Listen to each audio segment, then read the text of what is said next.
Hello friends. I hope कि आप अच्छे होंगे। मैं विवेक यादव। जैसा कि आप मुझे जानते हैं कि मैं यूपी पीएससी में reservation and migration with transparency के इश्यू पे एक लड़ाई लड़ रहा हूँ। पिछले 6 महीने से लगातार हम इस लड़ाई में लगे हुए हैं और 16 सितंबर को रिजल्ट आता है। उसके बाद लगातार हम इस लड़ाई में हर तरीके से जो हो सकता वो सारी चीज़ें किए। और चूंकि 13 फरवरी को हियरिंग हुआ था लखनऊ के हाई कोर्ट में, बट तबीयत थोड़ा ख़राब होने की वजह से अब भागा-दौड़ी बहुत ज़्यादा हो गया और डॉक्टर को दिखाना इस वजह से थोड़ा-सा स्वास्थ्य कारणों की वजह से मैं वीडियो बना नहीं पाया, 2 दिन डिले हो गया। बट आज मैं आपको सारी चीज़ें बताऊँगा, क्या हुआ है, क्या करना है और आगे कैसे हम लोग चीज़ों को लीड करेंगे। दूसरी चीज़, आप लोगों का बहुत-बहुत धन्यवाद। आप टेलीग्राम के सभी ग्रुप मेंबर जो 8,500 लोग हैं, व्हाट्सएप पे जो 1,000 लोग हैं और वो उन सभी मेंबर लोगों का धन्यवाद जो UP PSC migration and transparency के इश्यू पे कंधे से कंधा मिलाकर हमारे साथ खड़े थे, जो संविधान संगत चीज़ों के साथ खड़े थे। और जिस तरीके से आपने आर्थिक सहयोग दिखाया, जिस तरीके से आपने मेंटली तौर पे हमारे साथ खड़े थे, वो अद्भुत था। मतलब बहुत ही अलग ही एक अलग रूप और अलग रंग था। ऐसा शायद पहले कभी मैंने देखा नहीं और ना ही मैंने किसी टेलीग्राम में इस तरीके का सहयोग देखा कि इतने कम स्टूडेंट होने के बावजूद भी एक बड़ी राशि कलेक्ट करने में आप लोगों ने जो सहयोग दिखाया वो काबिले तारीफ है और इसका कोई कंपैरिजन नहीं है। तो इसके लिए आप लोगों को दोबारा धन्यवाद और आप लोग अपना सहयोग और समर्थन इसी तरह बनाए रखें। सारी चीज़ें बताने से पहले मैं कुछ लोगों के बारे में बोलना चाहता हूँ क्योंकि अब चीज़ें बहुत आगे बढ़ चुकी हैं तो अब कहना वही बनता है। आपको पता है कि 13 फरवरी 2026 को UP PSC migration with reservation के इश्यू पे लखनऊ हाई कोर्ट में डॉक्टर के एस चौहान की प्रेजेंट में और उनकी टीम की प्रेजेंट में सुनवाई हुई है। और डॉक्टर के एस चौहान सुप्रीम कोर्ट के लॉयर हैं जिन्होंने रजत यादव वर्सेस राजस्थान में डिसीजन लेकर आए हैं कि माइग्रेशन एवरी स्टेज पे होना चाहिए। उनके आने के बाद सुनवाई भी होती है और सब कुछ होता है, ऑर्डर कॉपी भी आता है, वो मैंने ग्रुप में शेयर किया है। लेकिन इन सब प्रोसेसों के बीच में कुछ ऐसे यूट्यूब एजुकेटर हैं जो किसी भी तरीके से सहयोग नहीं किए हैं, किसी भी तरीके से नहीं। इवन एक मेंटल लेवल पे जो सपोर्ट होता है वो भी उनका सपोर्ट नहीं था और एक फाइनेंशियल लेवल पे सपोर्ट वो भी नहीं था और ना ही किसी भी तरीके से नहीं। तो उन लोगों के बारे में आज मुझे बोलना पड़ेगा। अभी तक मैं सोच रहा था कि शायद वो समझ जाएँगे, शायद वो हमारे साथ खड़े हो जाएँगे और ये दोनों ही ऑनलाइन प्लेटफ़ॉर्म और ऑफ़लाइन प्लेटफ़ॉर्म दोनों ही हैं। तो चूँकि ऑफ़लाइन प्लेटफ़ॉर्म पे हम डायरेक्ट जाते नहीं हैं, मिलते नहीं हैं, बात नहीं करते हैं, तो अभी हम ऑनलाइन प्लेटफ़ॉर्म की बात करेंगे, जो बहुत बड़ी-बड़ी बातें करते हैं। सबसे पहले एक चैनल का मैं नाम लेना चाहूँगा। आज मैं बोलूँगा, मैं नहीं हटूँगा, वीडियो थोड़ा-सा बड़ा हो सकता है। किसी को थोड़ा बहुत बुरा लगे तो लग सकता है, क्योंकि सच्चाई कड़वी होती है। स्टडी फॉर सिविल सर्विसेज, ज्ञान प्रकाश मिश्रा जी, इनका चैनल है। इनके बहुत से चैनल हैं, इनके 2.5 मिलियन सब्सक्राइबर हैं। 30 तारीख को जब केस होता है और 30 तारीख को सुनवाई होती है और केस उसके पहले एक एक राग अलापते हैं कि हाँ, ये मुद्दा होना चाहिए, लेकिन कब?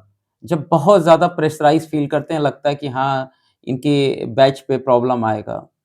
और 30 तारीख को जब केस विथड्रॉल हो जाता है, विथड्रॉल विथ लिबर्टी होता है। इस पॉइंट को लोग नहीं नोटिस करते हैं। लिबर्टी का मतलब आप फ्री हो दोबारा केस करने के लिए एज़ ए फ्रेश। एक होता है विथड्रॉल करना, एक होता है विथड्रॉल विथ लिबर्टी के साथ। और विथड्रॉल विथ लिबर्टी के बाद तुरंत 31 तारीख को केस फाइल होता है और 1 तारीख को सुनवाई हो जाती है। बट ऐसे लोग जो 30 तारीख को हँसी और मज़ाक बनाते हैं, वो अगले दिन कुछ वीडियो भी बना के नहीं कहते हैं। उल्टा कहते हैं कि पैसा लूट लिया, पैसा खा लिया, दारू मुर्गा पार्टी कर लिया। पहले तो ज्ञान प्रकाश मिश्रा जी, मैं ना दारू पीता हूँ, ना मैं सिगरेट पीता हूँ और ना ही मैं नॉन-वेज खाता हूँ। मैं शुद्ध शाकाहारी हूँ, पहली बात, अगर मैं पर्सनली बात करूँ अपनी। और अगर जो लोग खाते-पीते भी हैं, तो वो उनका चॉइस है।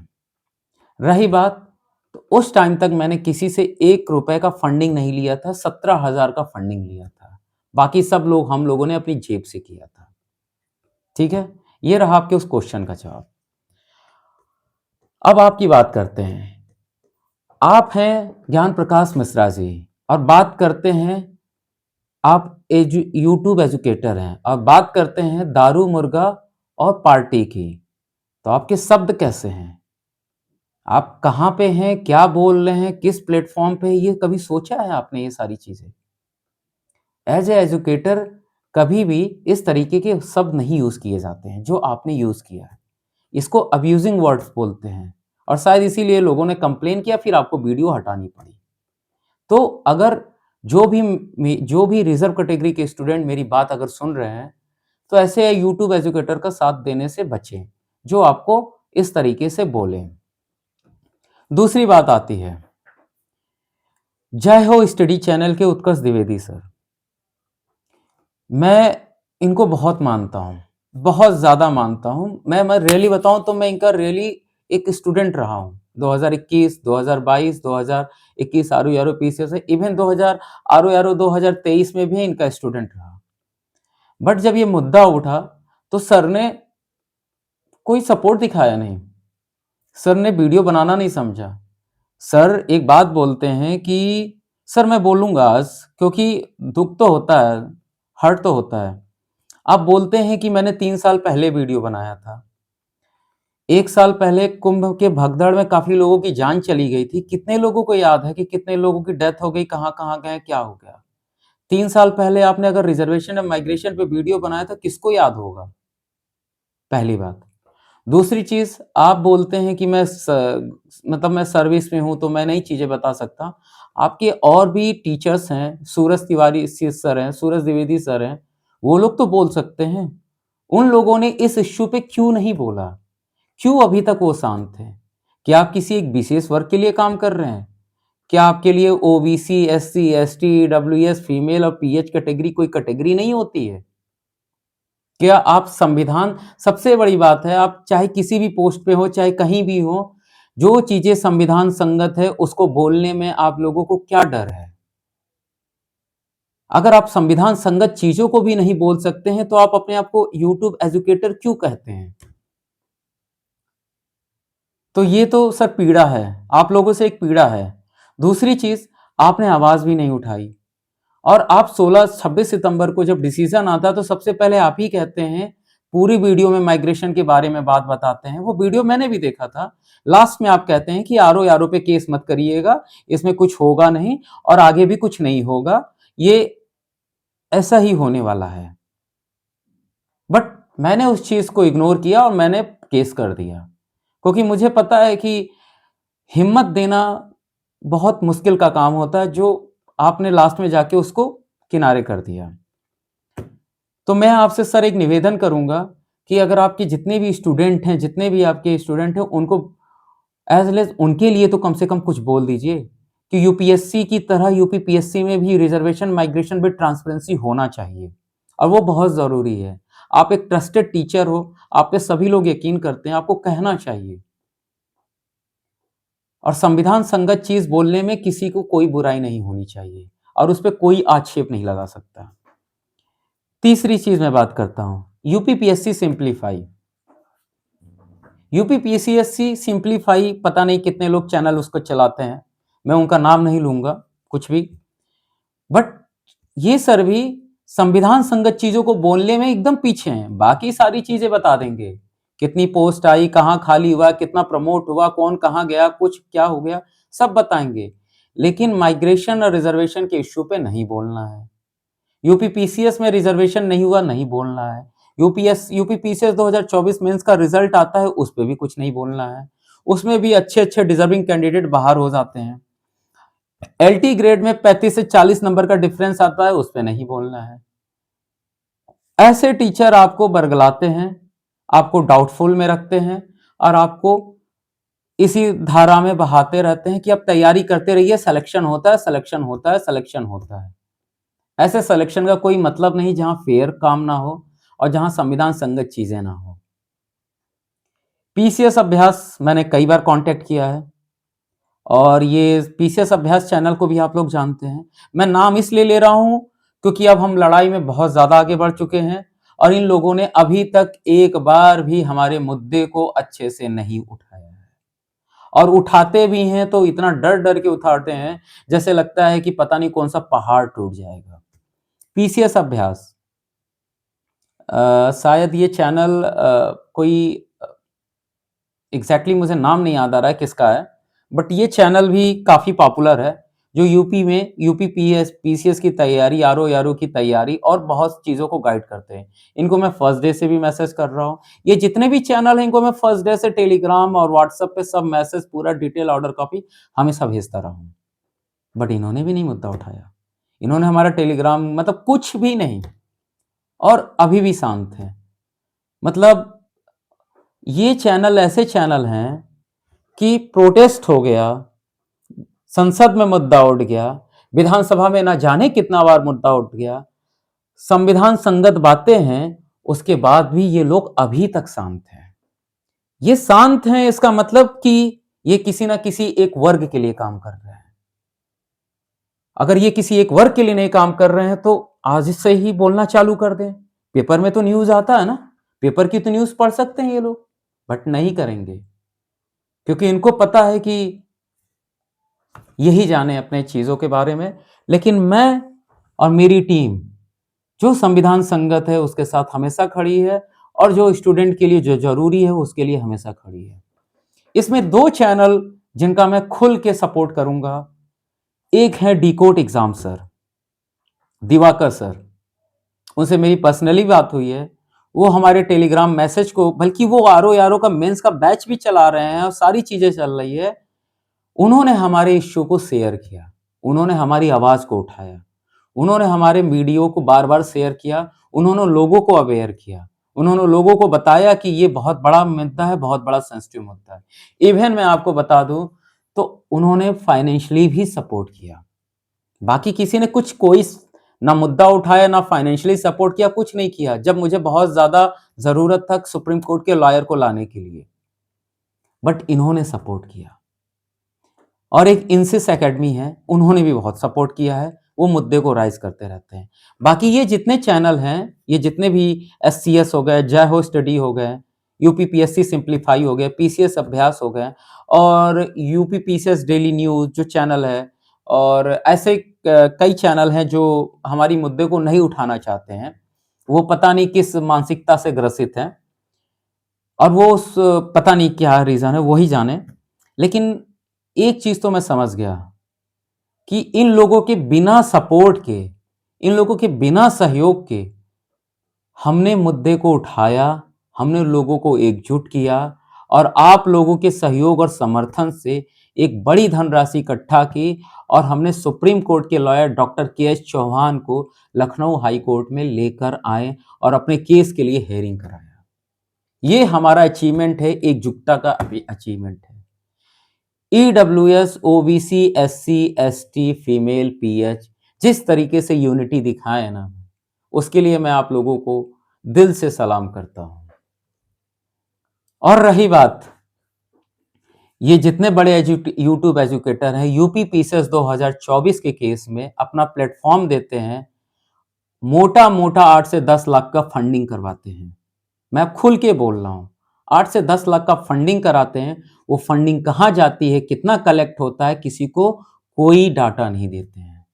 और उस केस में क्या होता है, सिंगल हियरिंग नहीं होती है और आशुतोष पांडे जी उसको लीड करते हैं एज़ ए लीडिंग पिटिशनर, जो पता नहीं ज़्यादा मुझे पता नहीं है कि कैसे स्टूडेंट हैं, बट मैं व्यक्तिगत टिप्पणी नहीं कर रहा हूँ, बस जो चीज़ें हैं वो मैं बता रहा हूँ। आप मेरे यूट्यूब चैनल पे, आप मेरे टेलीग्राम चैनल पे जाके देख सकते हैं, सभी के स्क्रीनशॉट पड़े हैं, सभी के पेमेंट पड़े हैं, सभी के पैसे जोड़ सकते हैं, सारी चीज़ें ट्रांसपेरेंसी के साथ हैं।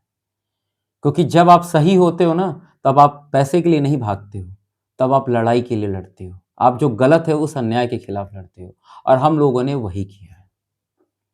चलिए, बोलना ज़रूरी था क्योंकि मुझे भी बहुत चोट लगा, कि मुझे लगा शायद अब ये लोग सपोर्ट करेंगे, शायद अब लोग ये इकट्ठा होंगे, लेकिन ये लोग ऐसे ही लोग हैं और मुझे अब इन लोगों से उम्मीद भी नहीं है कि ये लोग सपोर्ट करेंगे और ना मैं अब इनसे कहने वाला हूँ।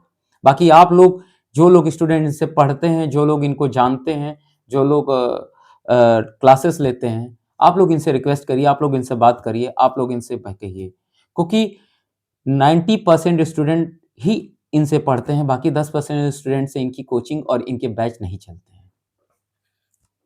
चलिए मैं मेन मुद्दे पे आता हूँ। बात करते हैं कि 13 फरवरी 2026 को उस दिन क्या हुआ। उस दिन बहुत से मेरे ग्रुप के एडमिन लोग भी काफ़ी परेशान थे। उस दिन मैंने किसी को कुछ भी अपडेट नहीं किया था और ना ही हम अपडेट करना चाह रहे थे। चीज़ें मुझे सीक्रेटली करनी थी क्योंकि मुझे ऊपर से एडवाइस आया था और मुझे मेरे जो एडवोकेट हैं उन्होंने ही मुझे सलाह दिया था कि आपको चीज़ें नहीं एक्सपोज़ करनी है, किसी को कुछ नहीं बताना है। और हमारे ग्रुप के लोगों ने भी यही डिसाइड किया था, सो हमने किसी को कुछ नहीं बताया। क्योंकि लॉयर का सेफ्टी से आना, सेफ्टी के साथ हियरिंग हो जाना और सेफ्टी के साथ वापस चला जाना, ये हमारे लिए फर्स्ट प्रायोरिटी है। क्योंकि आप जो लड़ाई लड़ रहे हैं या जो लड़ाई हम लड़ रहे हैं, उसमें बहुत से लोग प्रेशर भी बना रहे हैं इनडायरेक्टली वे में। आप इस बात को समझते हैं क्योंकि ये लाइफ 7-8 साल से ये अन्याय 7-8 से साल चल रही है, तो कोई भी नहीं चाहेगा कि ये अन्याय बंद हो जाए, जिनको ये मलाई खाने को मिल रही है। चीज़ें बहुत अच्छे से हुई, चीज़ें इतनी अच्छे से हुई, कोर्ट के अंदर क्या हुआ वो मैं प्रोसीडिंग नहीं बता सकता। मैं आपको आगे के बारे में बता सकता हूँ कि आरओ 2023 की सुनवाई हुई। उसमें डॉक्टर के एस चौहान ने सारे वैलिड पॉइंट्स रखे, सारे जो उनके पास जो जजमेंट थे, चाहे रजत यादव वर्सेस राजस्थान, सौरभ यादव वर्सेस जो जजमेंट थे, वो सारे जजमेंट उन्होंने पेश किए और अपने तरीके से अपनी टीम के साथ उसको प्रेजेंट किया और के पाल सर भी थे। दूसरी चीज़, हमारे सर ने जो है यूपी पीएससी के मेमोरेंडम जो 2019-20 में आया था, उसको ही चैलेंज कर दिया है। उस मेमोरेंडम को ही चैलेंज कर दिया है और जस्टिस मनीष माथुर ने उस चीज़ को सुना है और समझा है और अपोनेंट लॉयर भी शायद इस बार थोड़ा-सा फ़ील हुआ होगा कि हाँ, चीज़ें गलत हैं और जो भी है, जैसा भी है, वो जैसा समझे। बट जस्टिस मनीष माथुर ने चीज़ों को एक्सेप्ट किया है और उन्हें लगा है कि चीज़ें सही हैं और आगे की प्रोसीडिंग के लिए बोल दिया है। डिसीजन उसी दिन आ जाता, लेकिन डिसीजन इसलिए नहीं आया क्योंकि 1 फरवरी 2026 को already Vivek Yadav and 4 others का केस कर दिया गया था। उस दिन स्पेशल हियरिंग हुई थी जस्टिस विद्यार्थी जी के अंडर में। तो इस वजह से उसमें 4 हफ्ते का काउंटर और 1 हफ्ते का रिजवाइंडर का टाइम मेंशन कर दिया गया था और उस चीज़ की वजह से जो 13 फरवरी 2026 को विजय सोनी एंड 24 अदर्स का जो केस था, उसमें आप उस प्रोसीडिंग को नहीं रोक सकते, उस प्रोसीडिंग के बीच में फाइनल जजमेंट नहीं दे सकते क्योंकि दोनों का ग्राउंड सेम है। तो इस वजह से इस केस को विजय सोनी एंड 24 अदर्स को जो है विवेक यादव एंड 4 अदर्स के साथ ही कनेक्ट कर दिया गया है। अब दोनों केस की सुनवाई 16 मार्च 2026 को होगी और उस दिन फाइनल जजमेंट आएगा।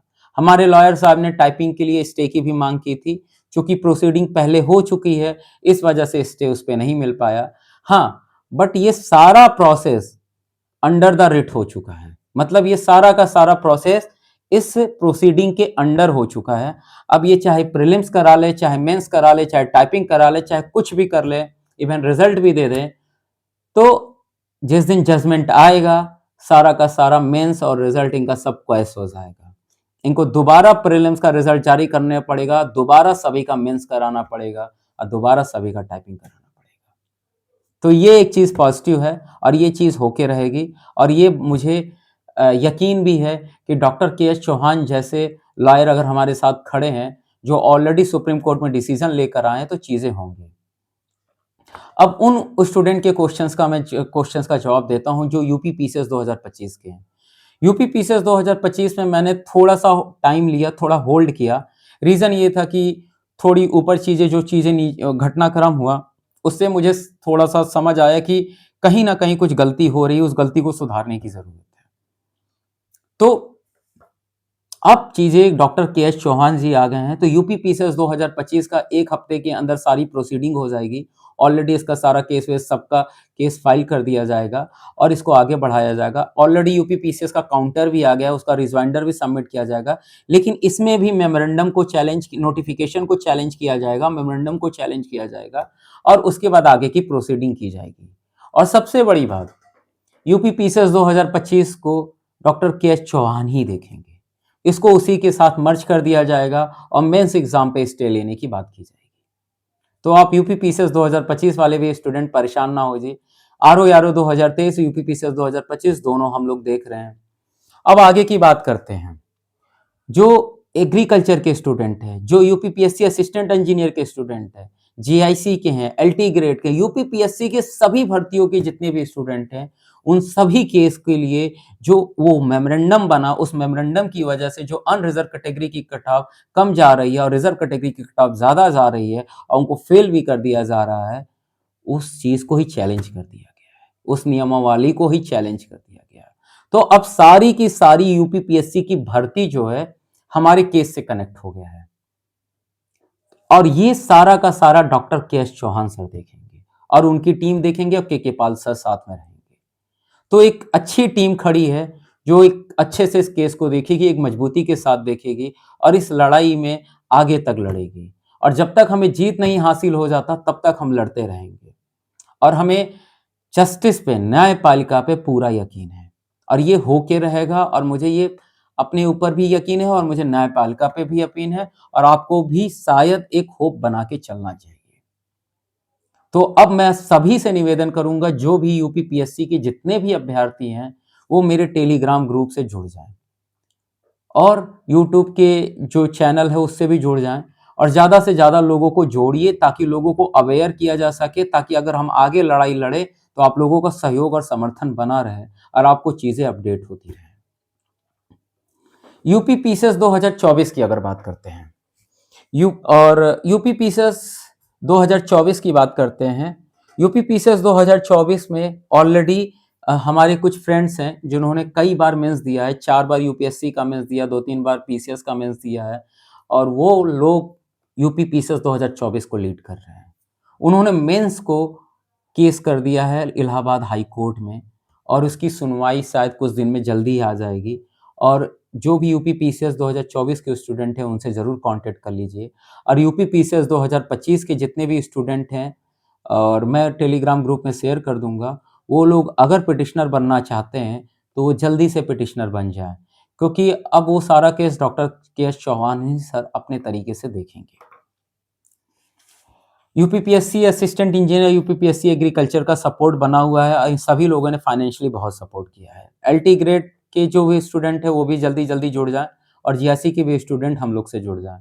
हम पूरे यूपीपीएससी में सुधार की बात कर रहे हैं, उसको सुधार करा कर रहेंगे क्योंकि अब ये 8 सालों से जो चीज़ें चल रही हैं वो बहुत गलत हैं और गलत के इस अन्याय के खिलाफ हम खड़े हैं। आयोग मनमानी कर रहा है और हठ पे लड़ा हुआ है। सुप्रीम कोर्ट का गाइडलाइन जारी होने के बाद, सुप्रीम कोर्ट का डिसीजन आने के बाद भी आयोग उसको नहीं मान रहा है। मुद्दा संसद में उठ चुका है, मुद्दा विधानसभा में उठ चुका है, विधानसभा में तो कई बार उठ चुका है। मंत्री से जवाब भी मांगा गया है जो हमारे सरकार में मंत्री लोग हैं, बट उसके बाद भी आयोग की तरफ से कोई एक्शन नहीं लिया जा रहा है या सरकार की तरफ से भी कोई एक्शन नहीं लिया जा रहा है। माननीय सीएम जी से मेरा निवेदन है कि आप कृपया करके इसमें हस्तक्षेप करिए और ये जो अन्याय हो रहा है, इस अन्याय के खिलाफ आप खड़े हो जाइए क्योंकि आप हमेशा स्टूडेंट के साथ खड़े रहते हैं। मैंने आपको देखा है सर आपको। आपने जिस तरह से आरओ 2023 को री एग्ज़ाम कराया, जिस तरीके से आप स्टूडेंट के साथ खड़े हो जाते हैं, इस मुद्दे पे भी हम लोग का साथ दीजिए। आप लोगों से आपसे निवेदन है, कृपया करके हमारी इस बात को सोचिए और समझिए सर। और कुछ और भी बातें हैं जिनके बारे में बात बोलना है। जो लोग मेरा मज़ाक उड़ाते हैं कि कुछ नहीं होगा, कुछ नहीं कर पाएँगे, कुछ नहीं कर पाएँगे, उन सभी को मुझे जवाब देने की ज़रूरत नहीं है। उनका जवाब मेरे काम से मिल जाता है और वो लोग तो अब साइलेंट हो ही गए हैं। तो जिनको जो उड़ाना है हँसी-मज़ाक उड़ाने दीजिए। मैं काम कर रहा हूँ, काम करता जाऊँगा, काम करके करते हुए कब हम लोग को जीत मिल जाएगी हमको ही नहीं पता चलेगा। हम तो लड़े थे, हम तो सोचे थे कुछ स्टूडेंट के लिए लड़ना है, खुद के लिए लड़ना है, कुछ और दोस्तों के लिए लड़ना है। लेकिन कब ये लड़ाई यूपी पीएससी की पूरी लड़ाई पूरे यूपी की लड़ाई हो जाएगी, मुझे खुद ही नहीं पता था। और इस लड़ाई में कब मैं इतना धीरे-धीरे, धीरे-धीरे यहाँ तक पहुँच जाऊँगा, ये भी नहीं पता था। 13 फरवरी को जिस दिन हियरिंग थी, 12 फरवरी, 11 फरवरी को 150-200 कॉल मेरे पास आते थे। मुझे अपने सीनियर एडवोकेट से भी बात करना, सीनियर काउंसिल से भी, लोकल काउंसिल से भी, उसके बाद अपने ग्रुप के एडमिन से भी, मैं कोऑर्डिनेट करते-करते थक गया था। इतना टायर्ड हो गया कि मैं मेंटली टायर्ड हो गया था। तो मुझे रेस्ट की ज़रूरत थी, इस वजह से मैं थोड़ा रेस्ट लिया। और अब मैं अब ठीक हूँ और मैं फिर से काम पे लग गया हूँ, काम करता रहूँगा। और हाँ, उन सभी स्टूडेंट से मेरा एक निवेदन है जिनका भी यूपी पीसीएस 2024 में मेंस का एग्ज़ाम 25 में मेंस का एग्ज़ाम लगा है, प्लीज़ आप पढ़ते रहिए। और जिनके भी एग्ज़ाम्स लगे हैं मेंस के, वो पढ़ते रहिए। आप मेरी वजह से पढ़ाई मत छोड़िए। आप पढ़ते रहिए, पढ़ाई आपके लिए एक ज़रूरी चीज़ है। मैं भी पढ़ाई चालू करने वाला हूँ, मैं भी अब पढ़ूँगा क्योंकि मैं पढ़ नहीं पाया हूँ काफ़ी दिनों से। तो पढ़ाई अब मैं भी चालू करूँगा और हम सभी लोग पढ़ाई करेंगे क्योंकि अब डॉक्टर के एस चौहान सर हैं, तो अब काफ़ी चीज़ें वही देख लेंगे। तो थोड़ा-सा बर्डन हम लोग के ऊपर कम हो गया है कि उनको कैसे-कैसे चीज़ों को प्रोसीड करना है, वो मेरे से ज़्यादा बेटर वे में जानते हैं। और हम आप सभी से निवेदन करेंगे जिनके भी मेंस लगे हैं, चाहे यूपी पीसीएस 2025 के हो, चाहे अदर भी एग्ज़ाम्स के मेंस हो, एलटी के, चाहे जीआईसी के, आप सभी लोग पढ़ते रहिए, पढ़ाई मत छोड़िए। और किसी के कहने से अगर आप लोग पढ़ाई छोड़ दे रहे हैं तो आप ये अच्छी बात नहीं है। आप अपनी तैयारी करके रखिए और जब चीज़ें फ़ेवर में आएँगी तो सबको बेनिफिट मिलेगा। ऐसा तो है नहीं किसी एक के लिए लड़ाई लड़ी जा रही है। तो लड़ाई सबके लिए लड़ी जा रही है और डिसीज़न आएगा तो सबके लिए डिसीज़न आएगा। और न्यायपालिका पे यकीन रखिए। और कुछ लोग बहुत पहले मेरे बारे में बोलते थे कि जब मैंने ये मुद्दा उठाया था, अब प्रोटेस्ट किया था, तो लोग कहते थे ये व्यक्तिगत हित है। आज वही व्यक्तिगत हित बोलने वाले लोग कह रहे हैं कि आज माइग्रेशन बड़ा मुद्दा है। मैं सोचता हूँ कि ऐसे लोग कैसे अपना रंग बदलते हैं और ये क्या ही स्टूडेंट का साथ देंगे। चलिए उनकी बात छोड़िए और एक लाइन यहाँ पे बहुत सटीक लाइन बैठती है जो मैं बोलना चाहूँगा। हमारी चुप्पी व्यवस्था को ताकत देती है। हमारी चुप्पी व्यवस्था को ताकत देती है और हमारी एकजुटता बदलाव की शुरुआत करती है। ये जो लाइन है, ये बहुत बड़ी लाइन है और इस लाइन से आपने देखा होगा कि ये चीज़ पॉसिबल हुआ है हम लोगों की यूनिटी की वजह से। हम लोग जब तक शांत थे, तब तक आयोग मनमानी तरीके से सब कुछ करता जा रहा है, करता जा रहा है। अभी भी कर रहा है। अभी तो इतनी स्पीड से काम कर रहा है कि जितना जल्दी हो सके सारे रिज़ल्ट निकाल दो। बट अब कोई बात नहीं, जब मेमोरेंडम ही चैलेंज हो गया है तो अब ये कुछ भी कर लें, उनको तो कुछ ना कुछ तो देना ही पड़ेगा जवाब। और ये जो सिलसिला चला है संसद में, विधानसभा में मुद्दा उठा है, क्योंकि ये ऐसे नहीं उठा है क्योंकि हम लोगों ने लगातार ज्ञापन दिया है हर एक स्तर पे। चाहे माननीय सीएम जी हो, चाहे माननीय डिप्टी सीएम जी हो, चाहे माननीय अखिलेश यादव जी हो, माननीय संजय सिंह हो, माननीय अरविंद केजरीवाल जी हो, माननीय कांग्रेस के जितने भी अध्यक्ष हों, जितने भी माननीय राहुल गांधी, माननीय अनिल जैन जी, हम लोगों ने सभी को ज्ञापन दिया है। क्योंकि हम स्टूडेंट हैं और हम स्टूडेंट ही रहना चाहते हैं।